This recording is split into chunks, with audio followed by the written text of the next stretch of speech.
Coming up on Rick Dancer TV, we're taking you to the wild state of Alaska, out in the middle of nowhere, to the Redoubt Mountain Lodge and Lake Clark National Park and Preserve. That's coming up next.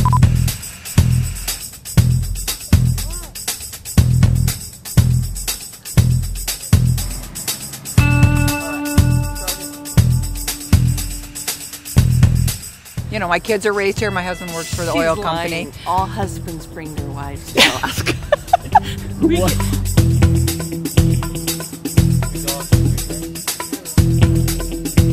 Well, get dragged every but I mean, Then we after learned a to love while, it's not bad. Would you like a flower?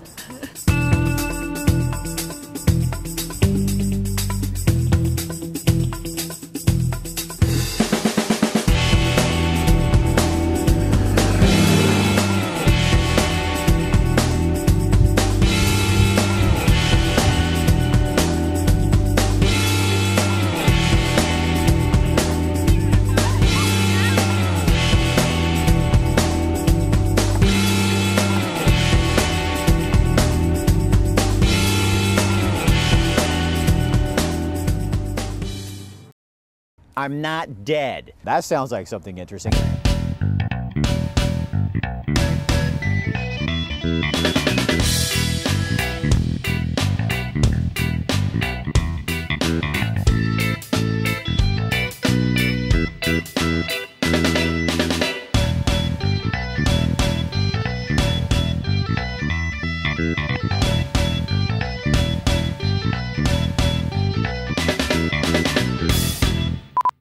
Hi, I'm Rick Dancer for Rick Dancer TV. We're in Alaska, and we're on the old Seward Scenic Highway.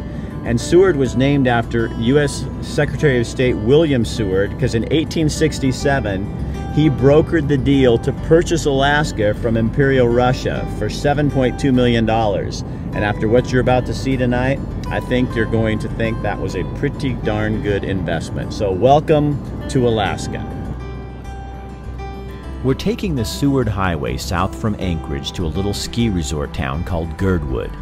This is called the Turnagain Arm. The ocean moves up and down this gorge, bringing wildlife and whales into this inland section of Alaska.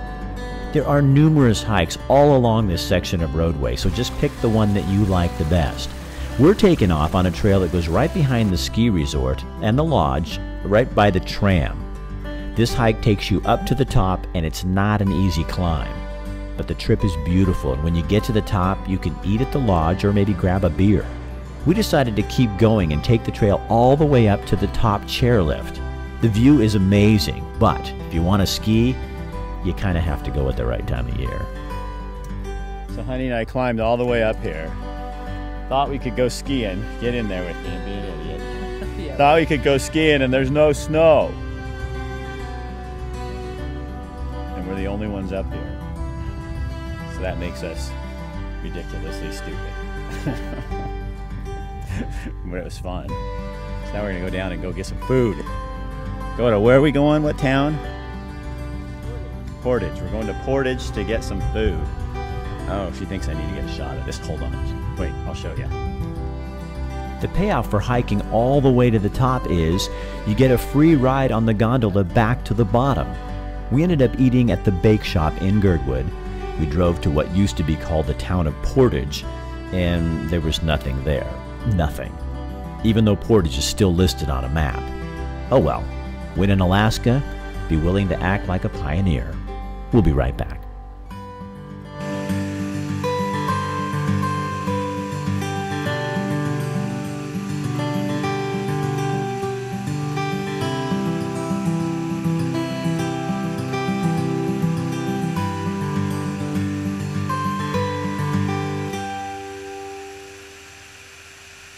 Alaska is the largest state in the United States.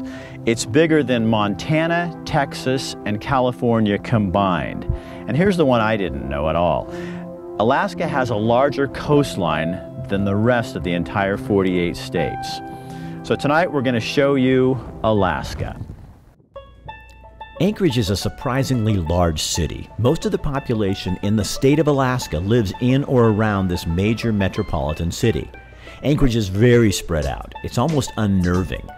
If you take Portland, Oregon, where the city limits is only about 145 square miles, and there are close to 620,000 people just in those city limits, Anchorage is 1,700 square miles with only about 400,000 people living in that city limits. The town has major malls, lots of tourist stuff to try and take home with you. There are dozens of hikes close to town with views you just can't describe. Weather's always a changing factor in Alaska. You just get used to it and you do what you plan to do. We went on a major hike inside the city limits. It takes you all the way up, and look at that view. You can see everything. But I'm telling you what, the last 500 feet, you're climbing straight up rocks. No steps like right there, and we were pretty proud of ourselves. So see that big mountain right there, right behind us? That was a 4.5-mile hike up and down, and we had to do mountain climbing at the same time. I mean, literally, we were climbing like rocks. And I would have shown video of it, but it was also windy and rainy and pouring, and I didn't want to ruin my camera, because you're not worth it.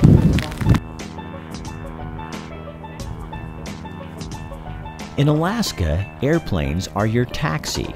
Without airplanes, you wouldn't get very far in this state. Airplanes haul people and stuff and supplies all over the state. We're flying 1.5 hours west of Anchorage to the Redoubt Mountain Lodge. Now, a few years ago, we went there and put together a video for you to show you what the Redoubt Mountain Lodge is all about. Watch.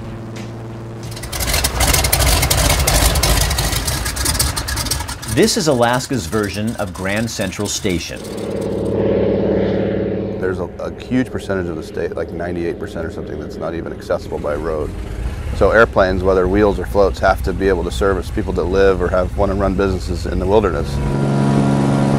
Everything is flown into and out of the Redoubt Mountain Lodge on a float plane. Everything. You fly for about 45 minutes down the inlet, down the ocean. And it's new and unique, but it's not quite spectacular beauty. It's just ocean and seashore and coastline. And then you get into the mountains all of a sudden.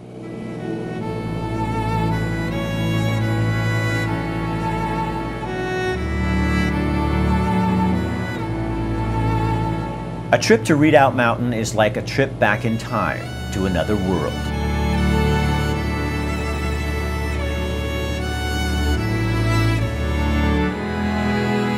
I can't even tell you how many dozens of lodges over my flying career, and Redoubt Mountain Lodge is the most beautiful location, for one thing. There are no roads, no cell phones, and no reminders of life as we know it. This is wilderness. This is what earned Alaska the honor of being considered the last frontier. The main features is certainly the Mount Redoubt, is to be able to look at a 10,000-foot volcano, active volcano within view from a number of different angles around the surrounding area. But what's also become really popular is just the Crescent River Valley. Just a picturesque valley with rivers converging and flowing right through the center of it, and 4,000-foot peaks either side of you. Peaks that seem to watch over you. Every turn, every view filled with towering mountains. I think it's just more and more difficult to find completely remote locations anymore with no other operators and no other crowds. At Redoubt Mountain Lodge, isolation is their specialty. The lodge is situated on 5 privately owned acres nestled in the shadow of Redoubt Mountain. All this in the middle of 4 million acres of national park and preserve. Here, you are alone. Just you, the other guests, the staff, and the wilderness. We have 6 little private log cabins throughout the property. They each have their own bathroom, which includes a toilet, shower, sink, hot water, heat, with a thermostat inside for you to control.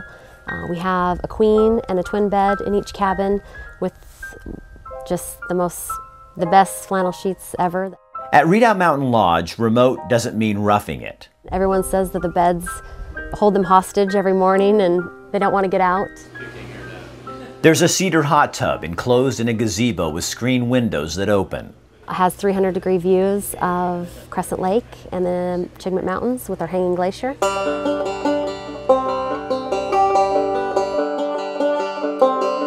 The main lodge is where all the activity happens. It's kind of the heart of the property. It's where all the life is, where I feed you, where you come to converse with the other guests, where everybody comes to just kind of chill and hang out.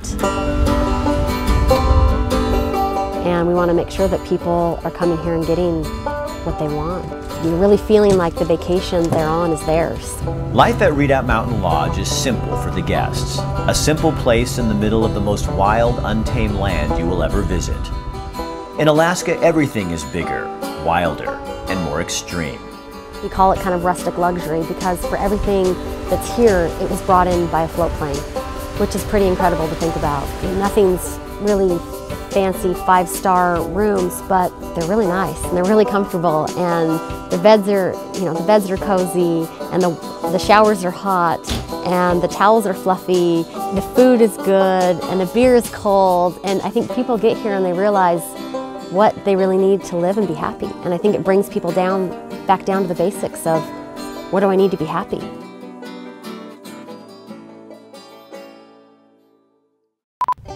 The Redoubt Mountain Lodge has undergone a lot of remodeling since the last time we visited. They added a bear lodge for bear viewing guests. They put in a sauna. Right? Give you that. And changed some of the seating in the lodge and added this beautiful fireplace for chilly mornings. If you're going to rough it, this is my kind of roughing it. Our visit took us to the lodge in between the sockeye and the silver salmon runs this year. We did manage to catch a few of each, but we caught lots of beautiful trout. There's always trout.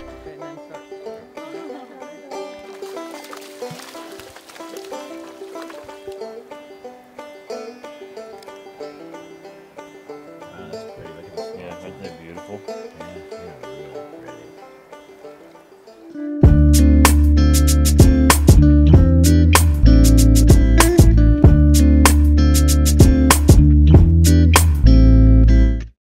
Hi, I'm Rick Dancer. Welcome to What's Happening Downtown Eugene. Tonight we're talking Indie Game Con. You don't know what that is? That's why Ted Brown's here to explain first of all, what is an indie game? That's a good question. It's not games that come from India. It's actually games that are owned by their creators.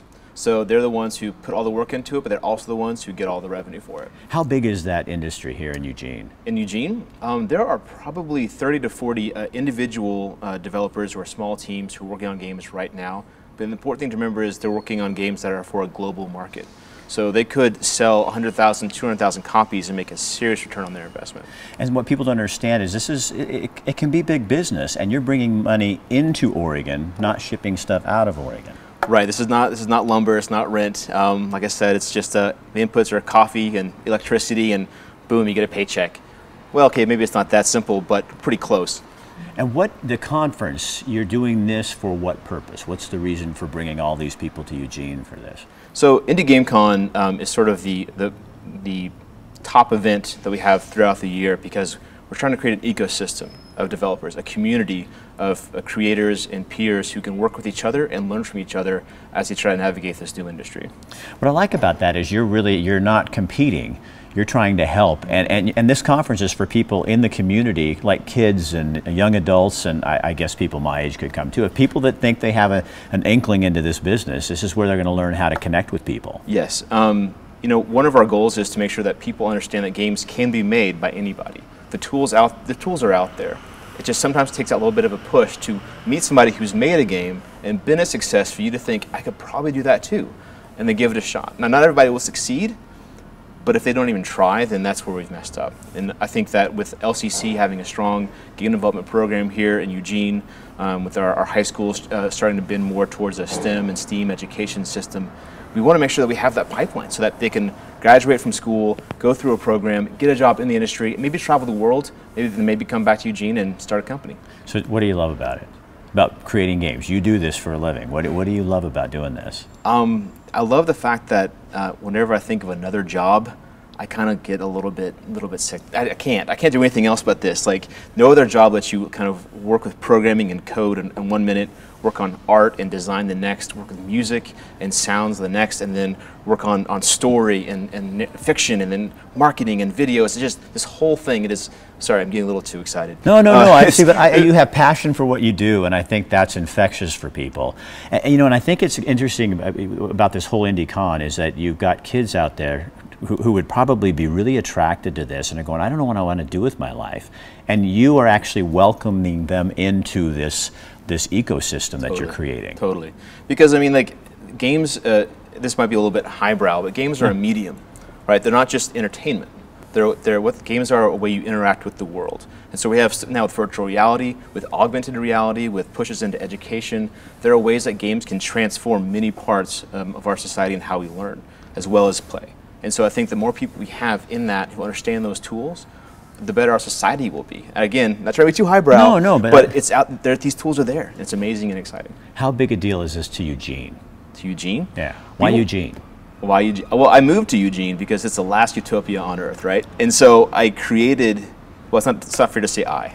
It's not. It's we. It's not a me thing. There's a small number of people who I work with, because we want to create an ecosystem where we can thrive, and if we can thrive here, other people can thrive too. And the more that we put that message out, the more people that come here, the stronger our community is, the stronger the ecosystem is, everybody wins. It's a virtuous cycle. So the old model for business was you don't want competitors. Your model is we want people in our industry because you help us. I love that. I think that's awesome. Yeah, it's not us versus each other, it's us versus the world. I mean, never want to forget that. Okay, 30 seconds. Give me details when the conference is, how they can get a hold of you real quick. IndieGameCon is October 2nd and 3rd. We have an art show October 2nd, and the full expo is October 3rd. You can get a free bus pass at IndieGameCon.com, and tickets are $10. And it's at LCC, downtown campus, because that's where everything happens in Eugene, is downtown. It's a beautiful space, man. We wouldn't have it anywhere else. Thanks for being here. Hey, thanks for your time. Thanks for doing that. No, I'm learning stuff every day. Awesome. The grizzly lives inland or up in the hills. The brown lives coastal or around water. The brown gets bigger than the grizzly because of its fish. People come from all over the world to Crescent Lake for the bear viewing. Sockeye salmon, king salmon, silver salmon. When the salmon come into the river system to spawn, the bear come home to feed for the winter. The animals are everywhere. There is something about seeing a bear in real life, doing what bears do naturally, that just astounds you. You are in their habitat, and guides help you respect distance and time as you are the guest in this great wilderness. A few years ago when we visited, we got the surprise of our lives with a great big bear. It was just pulling the boat gently down this very narrow river. Very tight quarters with a lot of salmon. And there was one in the distance, and it was a pool full of fish, so he was having a lovely time catching fish. He was just doing his thing, so went up a little bit. Quite close. I mean, I suppose 100 yards away. He was catching fish, and lots of lovely photos to take. I mean, so easy. And then he caught sight of us. Could definitely see that he wasn't looking at a fish, he was looking at us. And he started walking slowly towards us, and that's fine. I'm still clicking away, because somehow you feel safe behind the camera, So I'm clicking away. So he started backing up, and he just gave us a little run, just to assert the fact that he was in charge of this area. I think it's coming closer. But it was a false charge, so it stopped, so it's fine. But the photos I've got are just extraordinary. I cannot begin to tell you why Alaska gets into your soul.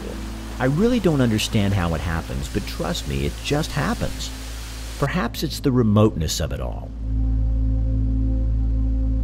You kayak in a river watching bear, or take an inflatable down a swift section where few people have ever been.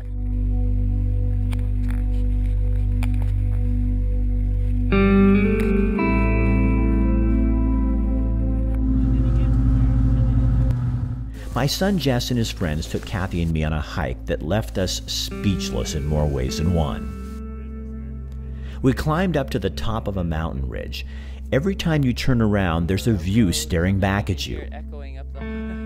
We decided to explore the next ridge, It looked close enough, but as we discovered, the valley was long, with plenty of ravines and hills to forge over and through.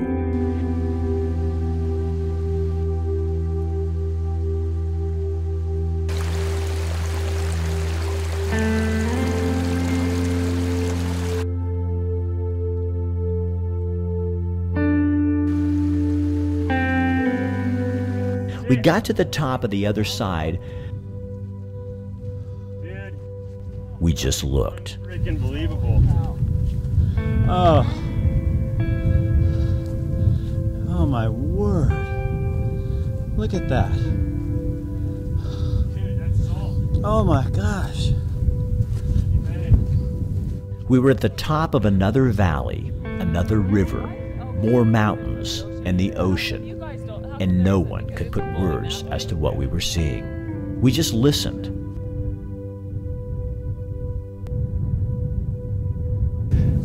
Okay, never seen anything like this in my life. Amazing.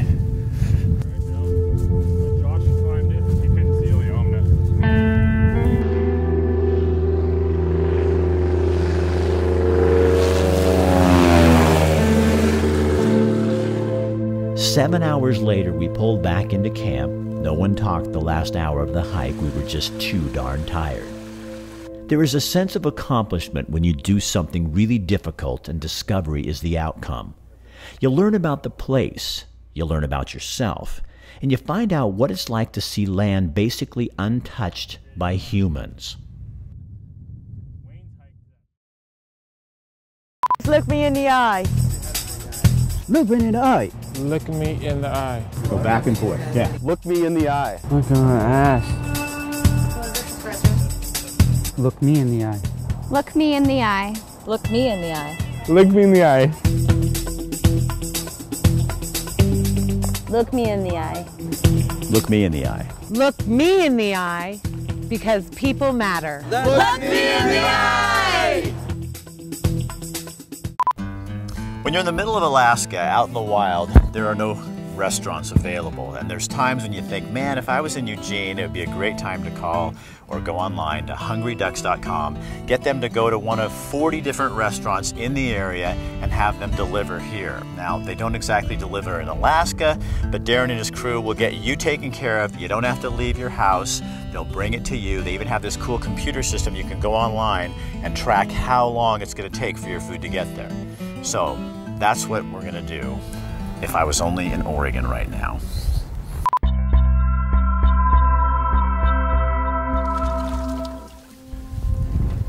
It's a 1974 Piper Super Cub.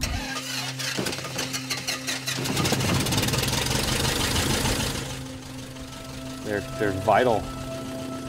If you don't have roads anywhere, you can only get there by air. Oh my goodness, there's nowhere you can't take it. The only way to truly discover wild Alaska is in an airplane. Well, each flight's always better than the next. I mean, well, you'll see here real shortly, but it's just spectacular. It's untouched. It's rugged, unbelievably rugged, and beautiful all the same. Ryan Richards calls flying his therapy. How often do you get to take this out? If I don't fly about every 3 days, I start getting pretty miserable to be around. So, what does it do for you? Oh, I mean, it's like my relief. I mean, what's working out? I mean, what's your deepest passion? Take that away. I mean, that's what you got with aviation with me. As you glide over mountaintops and through canyons, over rivers, you can't help but wonder how many other humans have actually laid eyes on this land. I can fly 5 minutes from this location here and find places likely nobody has ever seen and certainly never set foot on. Alaska is like that. You really do get lost in the vastness of what's out there. Every corner a reminder of your smallness to landscapes so big, so overpowering, it's almost mind-numbing. In a small plane, you get more than a view. You get a feel for the land and its inhabitants. Flying just feet over the rivers and over the mountains leaves no trace of your entrance into a place that almost feels holy.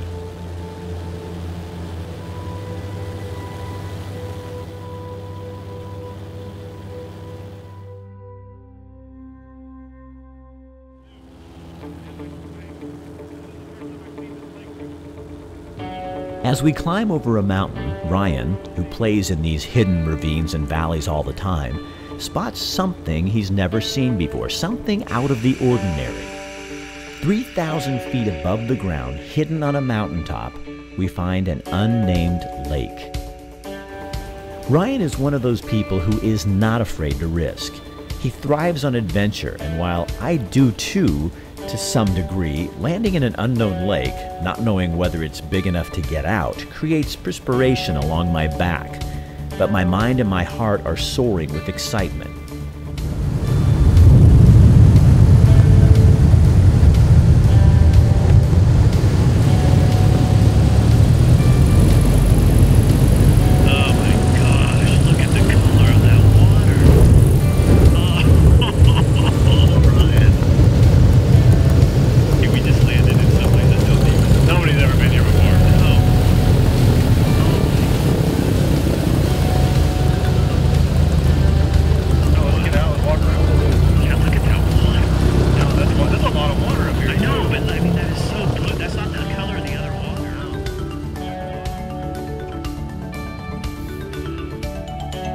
We hike around the lake, look over cliffs into new valleys, and talk out loud about the best day we ever had that day.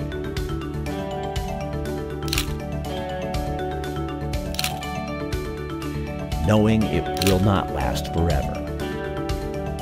As long as I live, I will remember that day. That day at the lake and the feeling of being in a place where only God sets foot. So this is what makes Alaska so cool, is you can go, you can go places like this, land your plane, if you're with Ryan, come in, name your own lake, which we are deeming this Richards Lake because Ryan Richards and Richard Dancer, and go away and have a story to tell. Plus, what makes it really fun is that if something happened and we couldn't get out of here, we'd be in trouble. But that's what makes adventure, and that's why you do things that are a little risky, and that's why you do things that are a little out of the box, because I think we're all tired of sitting behind a computer and a typewriter and sick of Facebook, sick of all that crap. And this is not Facebook. This is not social media. This is the real world. I hear a lot of people talk about going back to the real world. I kind of would question whether going back is really the real world. I think I found it in Alaska.